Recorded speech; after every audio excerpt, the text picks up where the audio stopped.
This video is brought to you by anyone that has bought a product from my website to support the channel. Doing that allows me to create more videos. So if you're looking for ways to support me, then check out the link in the description box.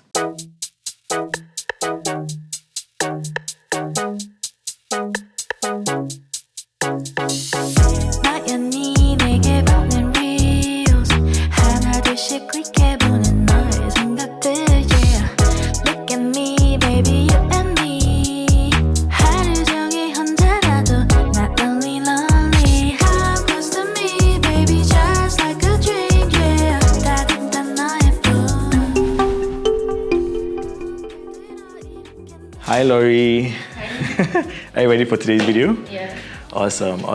Okay, so today we are again playing with a mixture of LEDs and strobes and different kinds of modifiers. So we're playing with harsh lights, soft lights, and then combining all of those things to create our image today. So even though we have positioned Lori beautifully in our set, I want to go over the lighting so you know what's going on in the frame. So I've always wanted to play with this mylar sheet, and I feel like today's the first time that I'm in a very big space that's allowing me to play with that. So we laid that on the floor, and that's what she's lying on. I wanted to play with a bit of reflections, so reflections of our subject, reflections of light, you know, and then also the different temperatures of light that's going on, just to create more character and depth in the shot that we're trying to create. So let me start walking you off from the back. So over here is my Flashpoint 400, and I've gelled it warm. Again, I'm playing with more of like a warmer vibe, and I was inspired by the backdrop, just trying to make everything warm, nice and cohesive, right? So on there, this doesn't have the ability to change the color, like make it warm or cold. And so you have to use gels if you want to, you know, attempt to change the color in any way. So if you have gels of different colors, if you put them in front of your strobe, you are going to change or affect the output of light that is coming out of that. In this case, we have CTO, that is color temperature orange, meaning that the light is going to turn orange. Then in the back over here, I've boomed another LED. And this is the small rig, 60-watt light.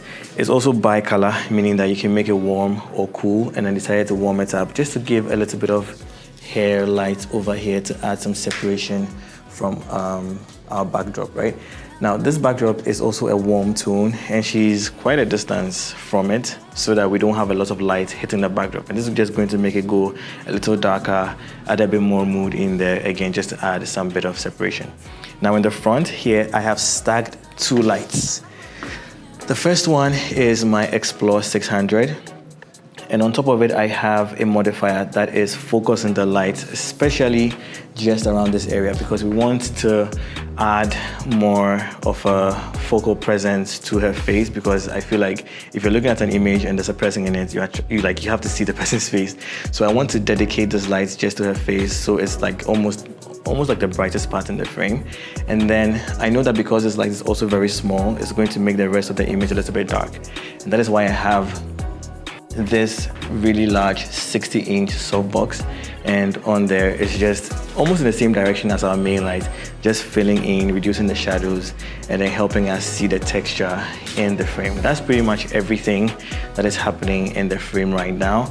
I can't wait to take a few test shots so you guys will see exactly what is happening. I would also build the shot step by step, light by light, so you guys will see exactly what each light is doing. So now I've turned off all the lights in the frame, and my trigger is also off so the flashes won't go off, but I only have the LED in the back on, and I'm going to start shooting with that so you see what it's doing. In case you're wondering, I'm shooting with my Canon R5 and the RF 24-70 so that I can play with different focal lengths. And for my first test shot, my camera setting is 1/160 f2.8 ISO 200. This is beautiful. Let's keep this pose for all the test shots I'll be doing. All right, so this is what we're getting just with our edge light, the small rig light. And you can see that it's giving me some illumination on top of her hair, a little bit over the shoulder. And because it's hitting the reflective mylar, we're also getting another depth in there. What I'm going to do is turn on the flash in the back, and that is set to Group B. And it's currently at 1/64.7. If I take a test shot, trying to make it fill the frame. Amazing. Now this is where a lot of the character also happens. Because that's a hard light, it's hitting the surface, the mylar surface, and it's just reflecting that light everywhere. So we have it filling the entire room, but you can see that we're also creating some textured patterns on the backdrop, and that is amazing. I really, really love it. Now I'm going to turn on our main light, the one that I said is dedicated to her face.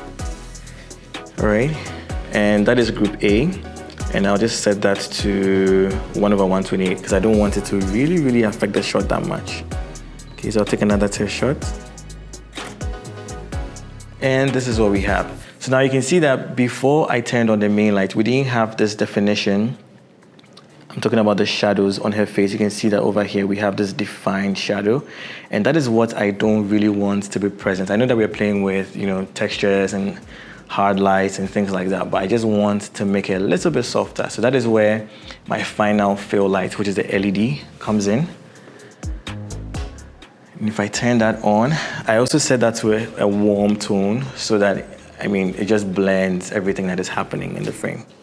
Okay? So if I take my shot again, that's beautiful. Okay, you blink this one. So let's just keep your eyes open. Yeah, I love it. And now for the final change, or for what I would ask you to do, instead of looking more towards this way, just turn your face more, because that's where the majority of the light is coming from. All right. Oh, that's beautiful. Let me take my final test shot. Yeah, I'm pretty happy with this. If you feel like this harsh light is still too much, currently is at 1/128, I can just go down to 1/256 so that it's not as prominent. But aside that, I really love what everything is doing in the frame. Yeah, I like it. Okay, so now for my final change, I noticed that her legs are going a little bit darker. Instead of adding or introducing another light, I can just put in a reflector so that will just open the shadows a little bit.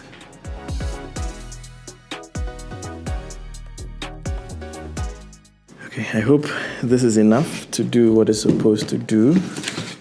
Or as the Gen Zs will say, give what it's supposed to give.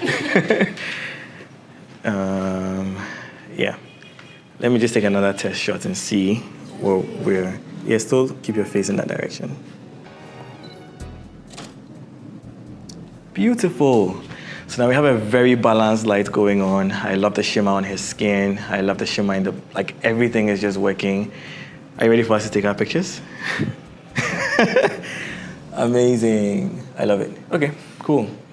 I can also tell that, I mean, we can see the stand, the backdrop, you know, the backdrop is not covering the entire background, but I'll show you guys how to fix that in Photoshop. It's pretty easy. Okay, so now all I have to do is work with Laurie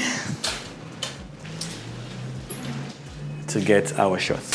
So before I go on and shoot the rest of the images, I just realized that you probably were not seeing what the lights were doing in the images. And so I just want to go quickly over the images inside Capture One so you can see exactly what was happening. So this is when I turned on just the small rig LED lights in the back, and as you can see, like I mentioned, it is lighting up the top of her head, and then we have the spill over here along her arms over here, and then we have the spill on the mylar over here, and that is also causing a bit of the light to spill onto the backdrop, right? So this is all that the small rig light is doing. Now when I add the other strobe in the back, which is supposed to be edging her out with the hard lights there, you will begin to see that we do have even more of a spill on the backdrop right here because the light is hitting the mylar and reflecting onto the backdrop. You also see that the image has opened up a lot more, and then we have this beautiful long line of light along her arm and then down on her leg. So that is what the edge light is doing. We also do have a bit of a spill down here as well, and as you can see, all of these little things are helping us shape the image the way we want. Then from there, I added the hard light onto her face. So this is where we're supposed to add a lot of definition. So this is again spilling onto the mylar and then hitting the backdrop. So you can see we have some textures in there, like some gold lights and some white lights, because the light coming from the main strobe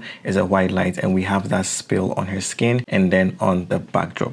And then I did mention that because of how defined the shadows were, as you can see, if you look down on her face, you will see that we have this hard definition of light right here, the same thing down here and under her lips. Even from here, you can see that we do have that defined harsh light on there, and that is what I wanted to reduce. So you notice that in the next image, when I added the broad light, the soft LED light, you can tell that we've been able to, you know, reduce the depth of the shadows. If I just do a quick comparison, you will see that we don't have so much dark tones in there, and the entire image has been lifted up a little bit. But then after this, I also made one more adjustment where I made her look more towards the direction of the light. And so if you look at these 3 frames right now, you see that when she turned her face to the light, we do have like a better illumination of light on her face. So if I just start with just the image of the hard light alone, and then just go to the third image, which is just the soft, beautiful light, you will see the difference that you know, just making her turn her face towards the light has done to the entire image. And then of course we have like one of the final looking images where we've balanced the ratios of the light properly. So I just wanted to quickly show you this, and then I think we can jump back into the rest of the video. So, I really love this. Okay, so I'm also going to shoot from slightly higher up. One other thing that I like to do most of the time when I'm done setting up my lights is just to make sure that I play with a lot of differences in my focal length, and then also in my shooting angles. I feel like when you're shooting in a studio and you're using a backdrop, you sometimes might feel like you're a little bit limited with what you can create, but varying my angles, my positions, my focal lengths, shooting different portions of the frame, and even trying different poses always just makes me have a lot of variety that I can pick from when I am calling my images in Capture One. Amazing. Now your eyes just need to think about something fun, something interesting, so it lights up your face a little bit. So now I know that something that you might think is because you're not making lots of changes or adjustments to your position or even the model's position, your light should still stay where it is. But I actually made a little bit of an adjustment because we changed the position, and I noticed that the lighting on here wasn't flattering anymore. It's just a few centimeters, a few inches, but it makes a big difference. If you take anything away from this video, let it be that if you make any adjustments to your model and the lighting isn't flattering, always move your lighting to compensate. That way. Yeah, that's amazing. And then put that hand, no, do your left one, put it here. Like relax it like that. Yes. Beautiful. One last shot.